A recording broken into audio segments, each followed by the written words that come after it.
ஆரூரின் தேரழகு அழகுமிகு ஊரழகு வனமெல்லாம் பூவழகு. உங்கள் அனைவருக்கும் இனிய சுதந்திர தின நல்வாழ்த்துக்கள்.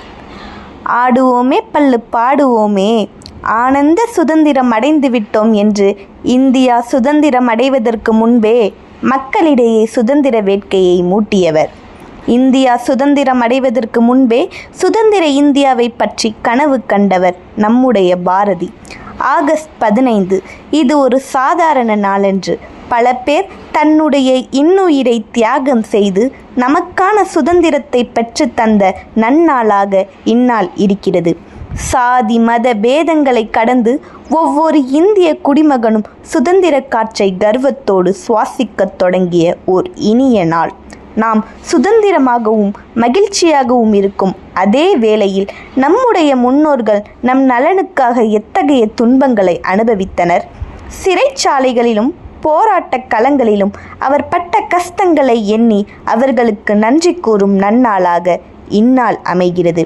தேசிய கொடியை கம்பத்தில் பறக்க விடுவதோடு மட்டும் நம்முடைய கடமை முடிவதில்லை.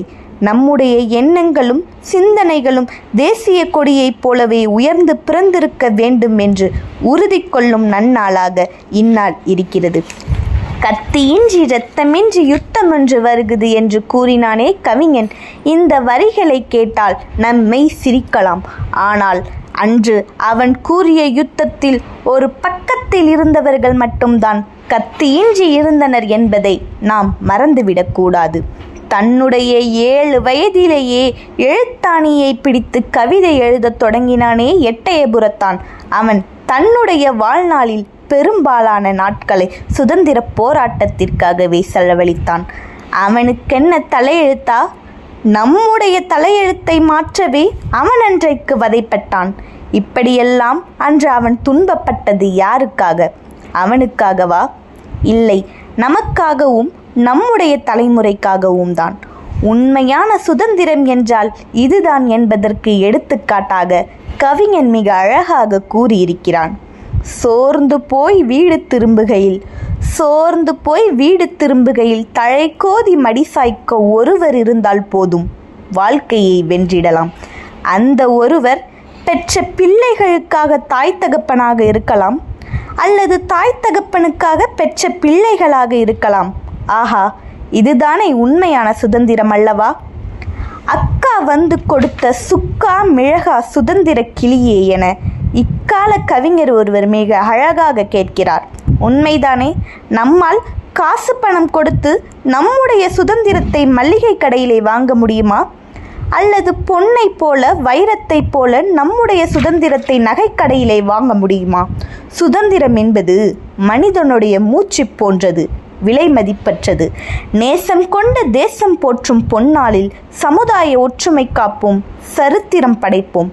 தேசிய கீதம் பெருமித பாடலாய் வந்து தேசமெங்கும் ஒற்றுமையை பரப்புதே. இந்தியாவின் அணு ஆயுத சோதனைக்கு உலகமே பயந்து மிரண்டதே.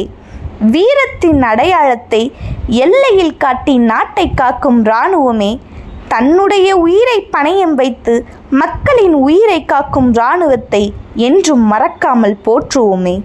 ஓங்கி நமது குரல் ஒலிக்க நம்முடைய உரிமையை மீட்டெடுப்போமே.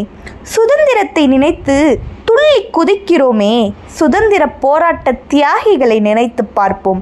சுதந்திரம் தர உழைத்தவர்களை மறக்காமல் நினைத்திடுவோம், மண்ணின் மைந்தர்களை.